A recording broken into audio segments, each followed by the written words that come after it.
जय हिंद साथियों, एक बार फिर से आप सभी का स्वागत है आइडियल क्लासेस में। और आज की क्लास आप सभी के लिए बहुत ही महत्वपूर्ण है, क्योंकि आज की क्लास में हम कवर करेंगे भारत की विभिन्न प्रकार की मिट्टियाँ। ठीक है, और ये कौन कौन से क्षेत्रों में पाई जाती हैं और मिट्टियों का जो निर्माण है वो कैसे हुआ, इसको क्लासिफाइड कौन करता है, उन सभी पर हम बात करेंगे। और अंत में हम क्वेश्चन भी देखेंगे, जो प्रीवियस ईयर क्वेश्चंस बहुत सारे रहते हैं उन क्वेश्चंस को भी देखेंगे।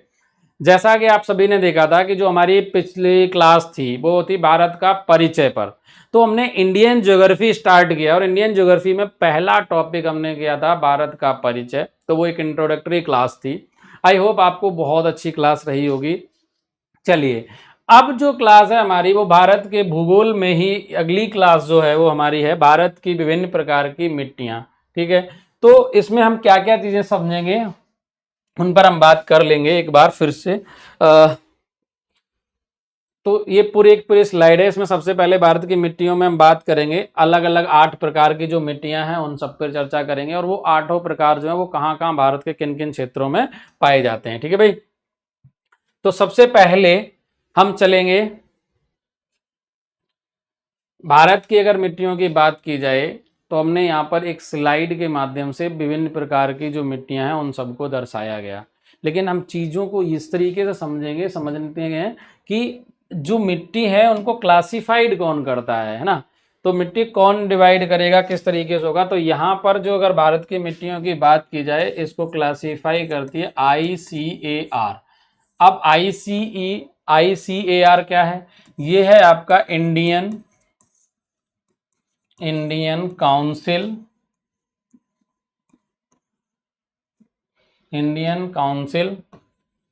फॉर एग्रीकल्चरल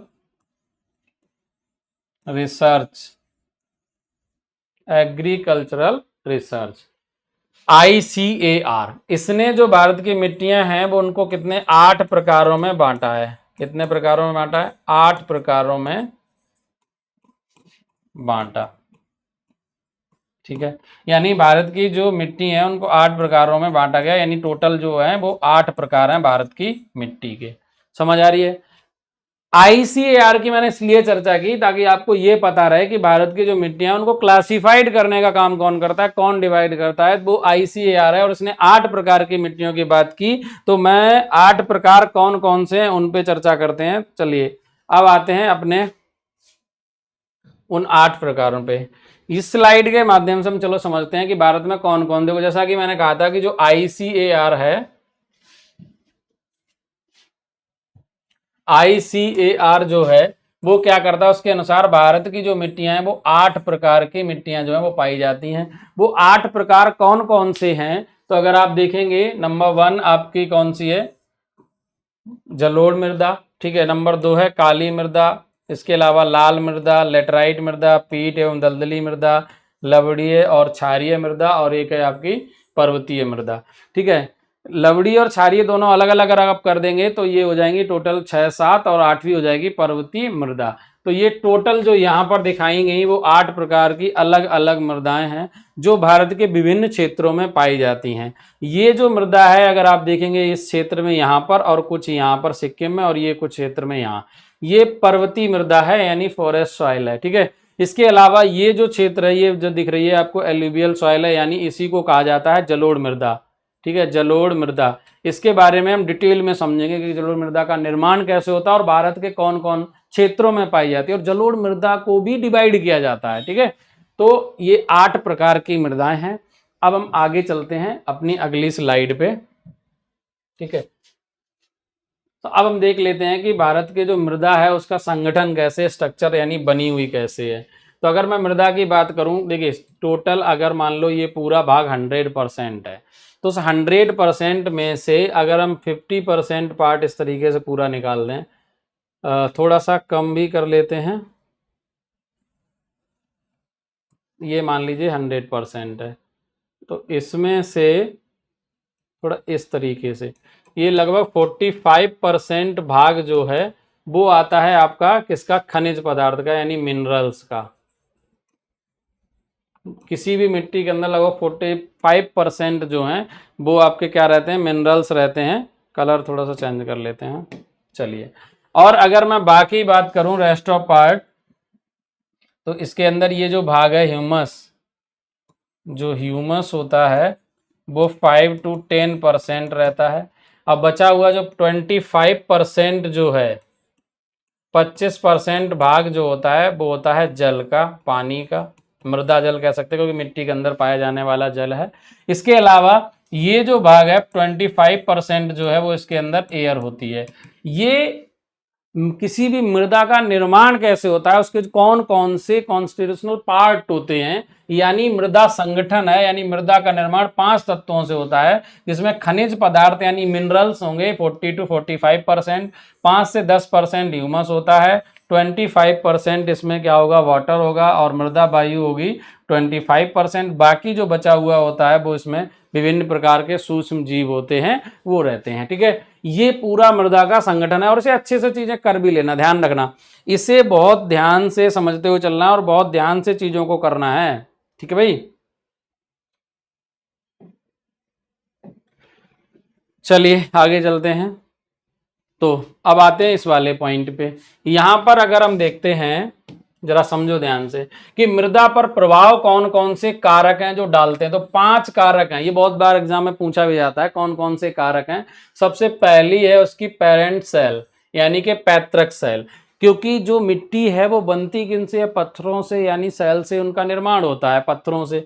तो मृदा के आधारभूत खनिज और पोषक तत्व जो उपलब्ध कराती है वो पैतृक सेल होती है। और दूसरा जो फैक्टर होता है कहीं की भी मृदा को प्रभाव डालता है वो जलवायु है। जलवायु बहुत बड़ा फैक्टर है, क्योंकि मृदा में होने वाले जितने भी रासायनिक और सूक्ष्म जैविक क्रियाएं हैं उन सबको नियंत्रित करता है वो आपका क्या है, क्लाइमेट होता है वहां का। तीसरी चीज है वनस्पति। वनस्पतियां वहां पर कैसी हैं और वो चीजें क्या करती हैं, क्योंकि वनस्पतियां ही जब सड़गल जाती हैं, मिलती हैं, तो वो बन जाती हैं ह्यूमस, और वो ह्यूमस की मात्रा को नियंत्रित करती हैं। और नेक्स्ट है भूमिगत जल। हमने बोला था ना सॉइल वाटर जो होता है वो, उसमें वो मृदा को नमी प्रदान करता है। अगर फैक्ट पूछा जाए कि निम्नलिखित में कौन सा ऐसा फैक्टर जो मृदा को नमी प्रदान करता है, तो वो होता है भूमिगत जल। ठीक है, अगला है सूक्ष्म जीव। ये मृदा में वनस्पतियों और जीवों के अवशेषों, यानी जो सड़ा गलाकर बनते हैं, खनिज एवं जैविक पदार्थ को अलग अलग करते हैं और ये ह्यूमस का निर्माण करते हैं।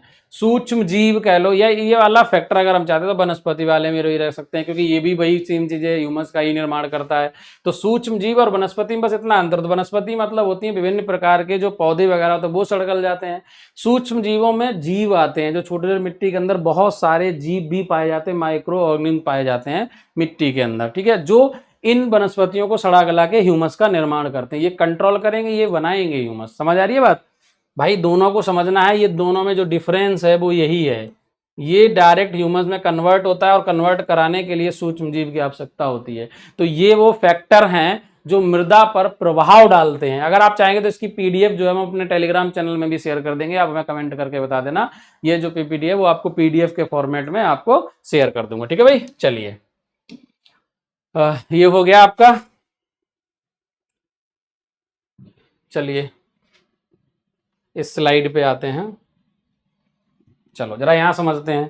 अब अगर मैं भारत के मिट्टी के प्रकार की बात करते हैं तो भाई ध्यान से समझो, भारत में जो पाए जाने वाली मिट्टियां हैं उनमें सबसे जो ज्यादा क्षेत्रफल वाली मिट्टी हैं वो 4 मिट्टियां हैं। कौन कौन सी हैं, तो आप देख पा रहे हो मैप में भी, अगर देखेंगे यहाँ इस क्षेत्र में ये होता है प्रॉब्लम, जहां भी हाथ रख देता हूं वहीं डॉट लग जाते हैं, बाद में समझ आता है कि डॉट भी लग गया है। चलिए, तो मैंने कहा कि 4 प्रकार की जो मिट्टियां हैं वो सबसे ज्यादा क्षेत्रफल है। तो आप देखेंगे इस पे सबसे ज्यादा जो क्षेत्र है वो यहाँ पर दिख रहा होगा, ये पूरा का पूरा जो क्षेत्र है, ये सारा, ये टोटल इधर उधर ये जो जहां जहां जा रहा है, ये नदियों के पूरे उसमें जाएंगे। अरुणाचल प्रदेश के बहुत अधिक क्षेत्र में, मेघालय में भी, और नीचे इधर पूरा ये एरिया ये। इसके अलावा ये जो नीचे का क्षेत्र है, तटवर्ती क्षेत्र, यहाँ पर भी कुछ क्षेत्रों में। तो ये सबसे ज्यादा जो मृदा पाई जाती है नंबर 1 पे आती है, वो है जलोढ़ मृदा। तो जलोढ़ मृदा या एलुवियल सॉइल है, उसका जो परसेंटेज है वो 43%, यानी कि जितनी भी भारत में मिट्टी हैं उनमें से सबसे ज्यादा जो प्रतिशत है वो जलोढ़ मृदा का है। क्यों, क्योंकि भारत में अधिकांश जलोढ़ मृदा जो बनती है, अभी हम इस पर चर्चा करेंगे, क्योंकि जो जलोढ़ मृदा है वो बनती है नदियों के द्वारा लाए गए अवसादों से। किनसे बनती है, नदियों द्वारा लाए गए अवसादों, सेडिमेंट से, ठीक है भाई, इन अवसादों से इसका निर्माण होता है। तो सबसे ज्यादा जलोढ़ मृदा है, दूसरी जो है वो लाल मृदा, रेड सॉइल है, जिसका 18% है, और तीसरी है काली मृदा, वो है 15%। लास्ट है यहाँ पर लेटराइन लिखा है, लेटराइन लेटराइट होगा, ठीक है, लेटेराइट सॉइल जो है वो 3.7% है। तो ये जो चार मृदा है वो भारत में सर्वाधिक पाई जाती है। इनमें भी सबसे लगभग आधा तो जलोढ़ मृदा ने कवर कर रखा है, और जलोढ़ मृदा जो है भारत की सबसे उपजाऊ, भारत की क्या बल्कि विश्व की सबसे फर्टाइल लैंड है। अब जलोढ़ में भी बांगर और खादर होती हैं, तो उसको समझेंगे बांगर क्या है और खादर क्या है, ठीक है भाई। चलिए, अगर स्पीड ज्यादा हो तो आप हमें जरूर बता दें, हम थोड़ा सा स्लो चल लेंगे, ठीक है भाई। चलिए, अब आ जाते हैं हम जलोढ़ मृदा पर। अगर जलोढ़ मृदा की बात की जाए, देखो ध्यान समझो, यहाँ सबसे पहला आपका है टॉपिक में नंबर 1 मृदा, जलोढ़ मृदा। तो जलोढ़ मृदा का निर्माण क्या होता है, इस मृदा को कांप मिट्टी कहा जाता है, इसको कछारी मिट्टी भी कहा जाता है। अब क्षेत्र कहाँ कहाँ है, तो उत्तर भारत के मैदान में, और वो भी सतलज के मैदान में, ब्रह्मपुत्रा के मैदान में। देखिए कहाँ पे मिल रही, जितनी भी नदियां हैं उनके द्वारा लाए गए उसी मैदानी क्षेत्र में। तटवर्ती क्षेत्र में देखेंगे, तटीय क्षेत्रों में, तो पूर्वी तट में महानदी, गोदावरी, कृष्णा, कावेरी के डेल्टा क्षेत्रों में। पूरब में अगर जाएंगे तो कहाँ मिलेंगे आपको, उनके डेल्टा क्षेत्र में। और केरल और गुजरात के कुछ क्षेत्रों में भी ये पाई जाती है। एक चीज और समझ लो, भारत की कोई भी मृदा हो, शायद आई थिंक अगली स्लाइड होगी, चलो मैं आगे बताता हूं, अगली स्लाइड में और कुछ चीजें बता देता हूं। इस मृदा में क्या होता है, नाइट्रोजन, फास्फोरस और ह्यूमस की कमी होती है। दूसरा, इसमें चूना और जो पोटेशियम होता है वो प्रचुर मात्रा में होता है। जो जलोढ़ मृदा होती है उसमें चूना प्रचुर मात्रा, क्यों, क्योंकि अधिकांश क्या होता है, ये जब नदियां बहकर आती हैं तो चट्टानों से आती हैं, और चट्टानों के अंदर उसको घिस घिस के, अपन चूना बहुत अधिक होता है, उनको घिस के ले आती हैं, क्योंकि चट्टानों के ब्रेक डाउन होने, टूटने से ही तो ये मिट्टी बनती है। तो इस मृदा के अंदर चूना और पोटेशियम प्रचुर मात्रा में होता है। कमी होगी नाइट्रोजन, फास्फोरस और ह्यूमस की कमी होती है, ठीक है, ये इसके अंदर कमी मिलेगी। तो अब मैं बात करूंगा कि जलोढ़ मृदा का जो निर्माण है वो कैसे होता है, जरा ध्यान समझो। अब पॉइंट पे आते हैं, मृदा बनती कैसे, क्योंकि आपको पता है अच्छे से, कोई भी नदी जो है वो पहाड़ों से चलेगी, पहाड़ों से जब चलती है बहते हुए तो वो बड़े बड़े पत्थरों को लेकर आएगी। जब पहली बार मैदानी क्षेत्र में घुसेगी तो यहां पर क्या करेगी, वो बड़े बड़े पत्थरों को सबसे पहले छोड़ेगी, और इसमें जो नदी है वो विलीन हो जाएगी ऐसे करके। अब ये चीज अगर आप कभी हरिद्वार गए हो तो देखना, अगर आप हरिद्वार गए होगे तो देखना, हरिद्वार में मैं इसको सबसे पहले एक ही नदी को ले लेता हूं, मान लो गंगा नदी। इसलिए मैंने गंगा का लिया क्योंकि लगभग सब हरिद्वार वगैरह घूमने जाते रहते हैं, ऋषिकेश वगैरह में। तो हरिद्वार में देखेंगे तो चारों तरफ बड़े बड़े पत्थर मिलेंगे, और नदी जो है वो बीच से ऐसे अभी तो बाढ़ चल रही है, बाढ़ में तो पत्थर अंदर ढक जाते हैं, तो चारों तरफ पानी पानी दिखता है। जब नदी अपने लोअर स्तर पे आती है तब देखना जाके, जब बाढ़ की स्थिति ना हो, सामान्य स्थिति हो, तो पत्थर पत्थर चारों तरफ दिखेंगे और उनके बीच से धारा बह रही होगी, तो उस समय नदी यहां पर गायब हो जाती है, ठीक है भाई। उसके बाद वो क्या करती है, सबसे पहले जो उससे बड़े बड़े कणों को इकट्ठा करेगी, थोड़े इससे थोड़े से ज्यादा बड़े होंगे, इसकी तुलना में छोटे होंगे। ये जो मृदा होती है ना, अब नदी जाएगी, अब ऐसा नदी तो अपना मार्ग चेंज करती रहती, मान लो यहां से बहरी, कभी यहां से बहरी, अब इन्होंने इकट्ठा करके ये कर दिया। तो ये जो मृदा है इसको कहा जाता है खादर। और खादर जो होती है वो पुरानी जलोढ़ मृदा होती है। कैसी होती है, पुरानी जलोढ़ होती है, पुरानी जलोढ़ मृदा। इस क्षेत्र में कभी भी बाढ़ का पानी वहां तक नहीं पहुंच पाता है। और ये जो बाद में जो सबसे बारीक कण रह जाते हैं छोटे छोटे, वो जब छोड़ देती है मृदा, ये सबसे ये बारीक कण है छोटे छोटे, खादर के बाद अब ये जो क्षेत्र है, यानी ये नदी के किनारे वाला क्षेत्र जहां पर बाढ़ का पानी पहुंच सकता है, ये जो मृदा है ये है बांगर। तो जो बांगर होती है वो नवीन जलोढ़ मृदा होती है, नवीन जलोढ़। ये वो क्षेत्र होती है जहां पर नदियों का जो पानी है, जब बाढ़ आती है तो बाढ़ का पानी इस क्षेत्र तक पहुंच जाता है। जब नदी बाढ़ पे आती है तो अपने क्षेत्र वहां तक पहुंचती है। इसीलिए, क्योंकि जब बाढ़ का पानी पहुंचता है तो हर बार वो नए जो मिट्टी के अंदर पोषक तत्व खत्म हो जाते हैं, बाढ़ के पानी से वो रिप्लेनिश कर देती है, दोबारा उसकी पूर्ति कर देती है। इसीलिए इसे नवीन जलोढ़ कहा जाता है। और जो खादर होती है वो पुरानी जलोढ़ मृदा होती है। तो इसीलिए मैं जलोढ़ मृदा की अगर बात करता हूं तो जलोढ़ मृदा जो है वो किसके द्वारा बनती है? नदियों द्वारा लाए गए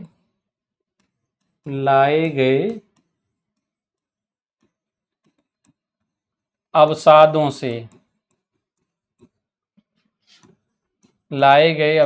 से इसका निर्माण होता है। लाए गए अवसादों से इसका निर्माण होता है। ठीक है।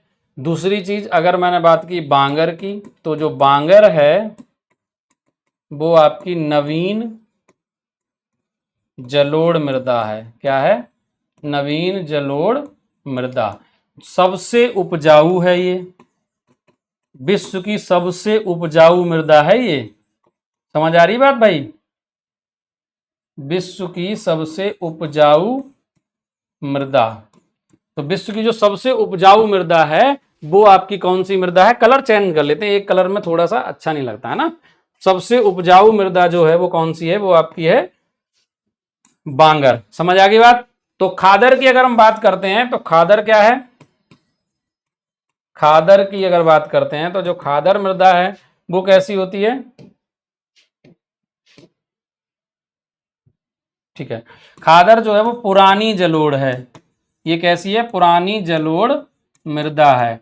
अब यहां पर पानी कंटिन्यू तो लगातार बाढ़ जो होती है वहां तक बाढ़ की पहुंच नहीं होती है, तो इस मृदा में नए नए पोषक तत्वों की पूर्ति नहीं हो पाती है, लेकिन ये भी उपजाऊ मृदा होती है। ठीक है भाई?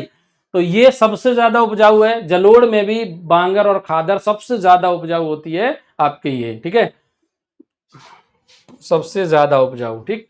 और ये जो क्षेत्र उसके बाद क्या करती है? मृदा के आसपास जब बिल्कुल बारीक कण रह जाते हैं वो छोड़ देती है, उसे तराई क्षेत्र बोला जाता है। तराई मतलब होती है जहां पर दलदल वगैरह रहते हैं, दलदली मृदा भी कह सकते हैं, और उनमें अजगर वगैरह ये सब पाए जाते हैं। तो वो आगे हम पढ़ेंगे उस मृदा को भी। चलिए, आई होप आपको अब चीजें क्लियर हो रही होंगी। ठीक है भाई, यहां तक हम क्लियर कर चुके हैं।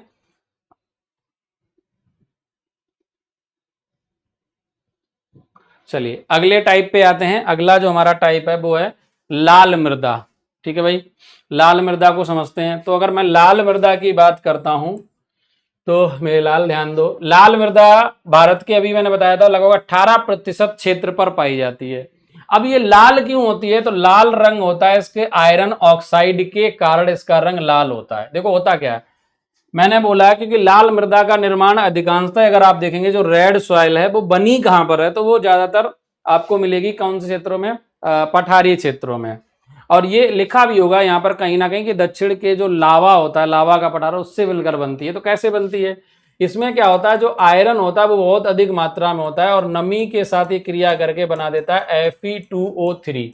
ठीक है, ये जो Fe2O3 है इसका जो रंग होता है वो लाल भूरे रंग का होता है।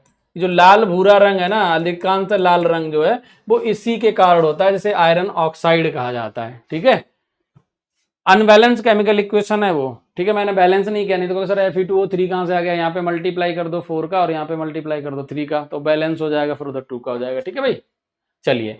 तो दक्षिण के पठार की अगर मैं बात करता हूं तो ये कहाँ? दक्षिण भारत में पठारीय भाग में पूर्वी तरफ पाई जाती है। इसका विस्तार कहाँ कहाँ? तमिलनाडु, तेलंगाना, आंध्र प्रदेश, छत्तीसगढ़, उड़ीसा, पूर्वी मध्य प्रदेश और झारखंड में। ठीक है, ये आप देख पा रहे होंगे, ये मृदा का विस्तार है। कहाँ कहाँ पे दिखा रखा है? ये वाला, ये टोटल रेड सॉइल है, बीच में जो दिखा रखा पार्ट ये और ये।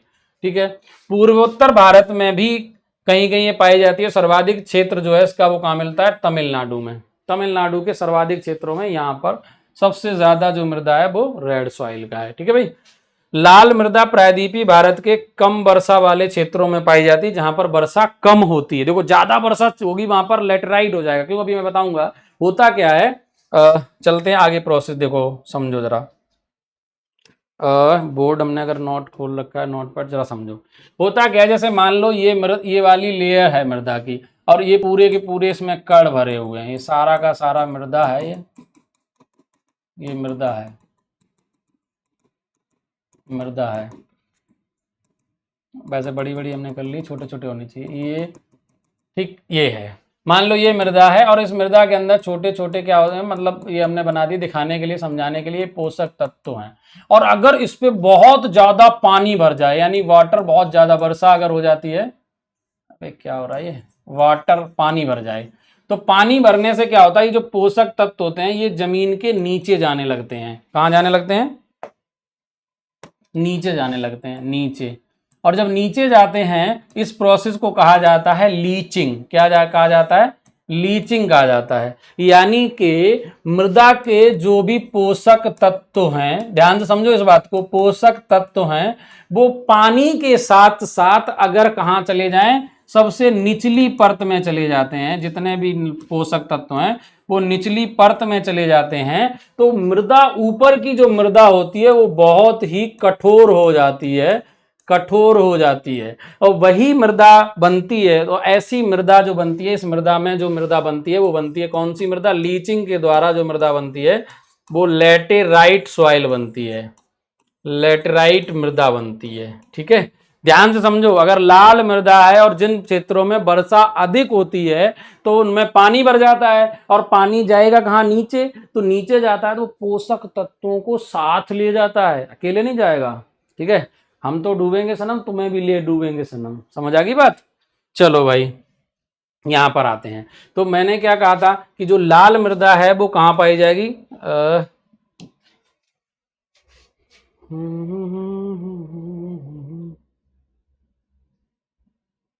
लाल मृदा पे आ जा मेरे लाल। ठीक है, देखो, तो जो लाल मृदा है वो कहां पाई जाएगी? वो कम वर्षा वाले क्षेत्रों में पाई जाएगी। ठीक है, यही पॉइंट था। और अधिक वर्षा क्षेत्रों में होगी तो वो बन जाएगी लेटराइट सॉइल। आगे चलते हैं, अभी क्लियर कर दूंगा। चलो अब आ जाते हैं काली मृदा पे। तो इसका नाम ही स्पष्ट है, काली मृदा, यानी कि काली होगी। इस मृदा को कपासी या रेगुर मृदा, लावा मृदा भी कही जाती है। देखो, कपासी या रेगुर क्यों कहा जाता है? क्योंकि ये मृदा अधिकांश आप गुजरात, महाराष्ट्र में मिलेगा, और इसमें खेती होती है कपास की। कपास को रेगुर भी कहा जाता है, ये बात ध्यान रखना। क्या कहा जाता है? रेगुर कहा जाता है। इसीलिए इस मृदा को कपासी मृदा कहते हैं, क्योंकि इसमें कपास की खेती बहुत अधिक होती है और ज्यादा क्षेत्र में कपास उगाया जाता है, तो इस मृदा को कपासी कहते हैं। लावा मृदा इसलिए कहते हैं क्योंकि लावा के पठार से बनी हुई है। ठीक है भाई, आते हैं पॉइंट पे। कहां कहां पाई जाती है? उत्तरी कर्नाटक में, महाराष्ट्र में, मध्य प्रदेश और गुजरात में पाई जाती है। उत्तर प्रदेश में झांसी और ललितपुर में पाई जाएगी। देखो मैप पे अगर देखना चाहो, आई होप मैप मैंने लगा रखा है कि नहीं लगा रखा है।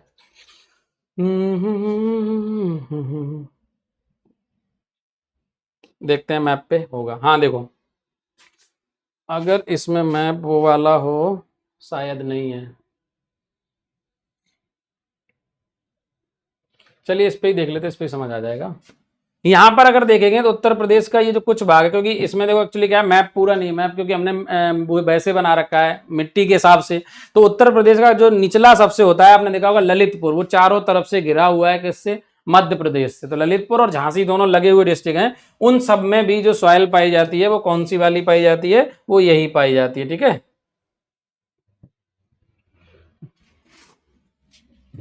वो पाई जाती है, यानी उत्तर प्रदेश में अगर हम बात करें झांसी और ललितपुर, इन दोनों में जो मृदा पाई जाती है वो काली मृदा पाई जाती है। और यहां पर इसे कहा जाता है करेल मृदा। क्या कहा जाता है? करेल कहा जाता है।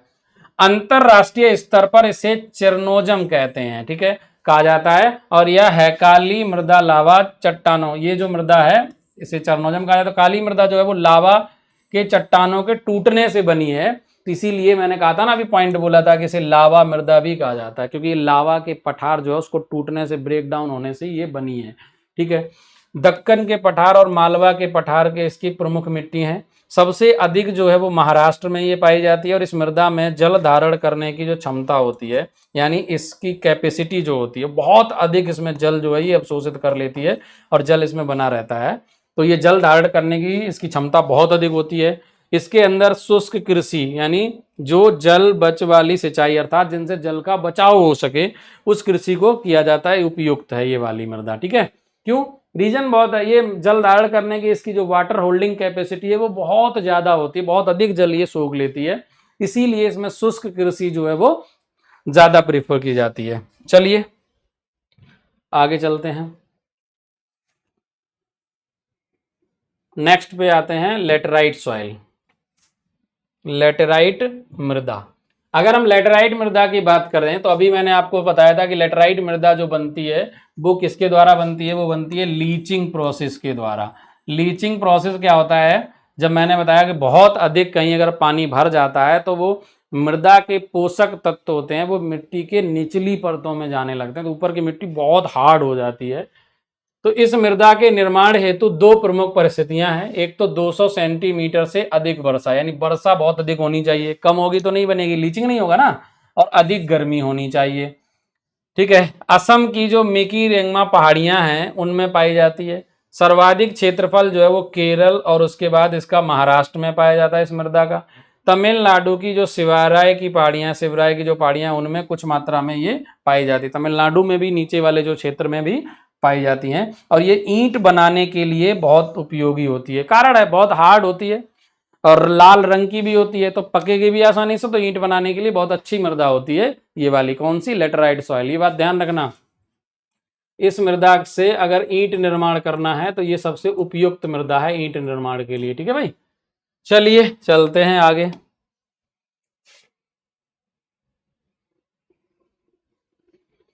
आ जाइए इस पॉइंट पे। यहाँ पर क्या होता है, इसमें आयरन और एल्युमिनियम के ऑक्साइड की प्रचुरता होती है, यानी बहुत अधिक मात्रा में ये पाए जाते हैं। ठीक है। और आयरन ऑक्साइड के कारण ही इसका भी रंग कैसा होता है? लाल होता है। लाला नहीं होता, ये लाल होता है। ठीक है भाई। इस मृदा में सिलिका जो है वो सिलिका पदार्थ का निच्छालन हो गया। निच्छालन का मतलब वही होता है, अभी मैंने बोला ना, लीचिंग।